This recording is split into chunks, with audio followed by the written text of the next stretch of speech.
مولانا رومی رحمۃ اللہ علیہ فرماتے ہیں، ایک شخص مسجد میں نماز ادا کرنے کے لیے اندھیری رات میں گھر سے نکلا۔ اندھیرے کی وجہ سے ٹھوکر لگی اور وہ منہ کے بال کیچڑ میں گر گیا۔ کیچڑ سے اٹھ کر وہ گھر واپس گیا اور لباس تبدیل کر کے دوبارہ مسجد کی طرف چل دیا۔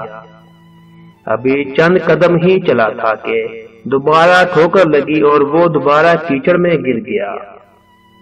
کیچڑ سے اٹھ کر وہ ایک بار پھر گھر واپس گیا اور لباس تبدیل کر کے مسجد جانے کے لیے دوبارہ گھر سے نکل آیا۔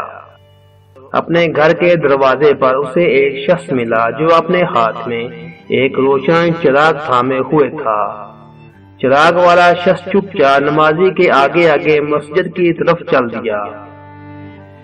اس بار چراغ کی روشنی میں نمازی کو مسجد تک پہنچنے میں کوئی دشواری کا سامنا نہ کرنا پڑا۔ وہ باحریت مسجد تک پہنچ گیا۔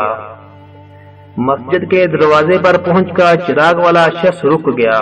نمازی اسے وہیں چھوڑ کر مسجد میں داخل ہو گیا اور نماز ادا کرنے لگا۔ نماز سے فارغ ہو کر وہ مسجد سے باہر آیا تو اس نے دیکھا چراغ والا شخص اس کا منتظر ہے تاکہ اسے دوبارہ چراغ کی روشنی میں گھر تک چھوڑ آئے۔ نمازی نے اس اجنبی سے پوچھا، آپ کون ہیں؟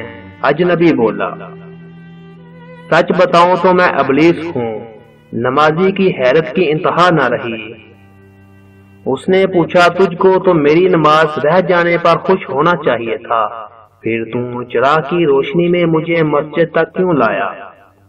ابلیس نے جواب دیا، جب تجھے پہلی ٹھوکر لگی تو اللہ نے تیری عمر بھر کے گناہ معاف فرما دیے، جب دوسری ٹھوکر لگی تو تیرے سارے خاندان کو بخش دیا۔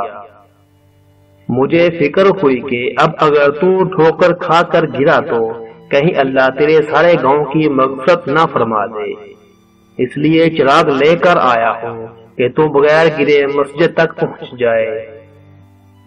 حقائق رومی اللہ کریم ہمیں اپنے راستے میں ایسی ہی استقامت عطا فرمائے اور اپنے کسی پیارے کے صدقے ہماری اور ہمارے گھر والوں کی مغفرت فرمائے، آمین۔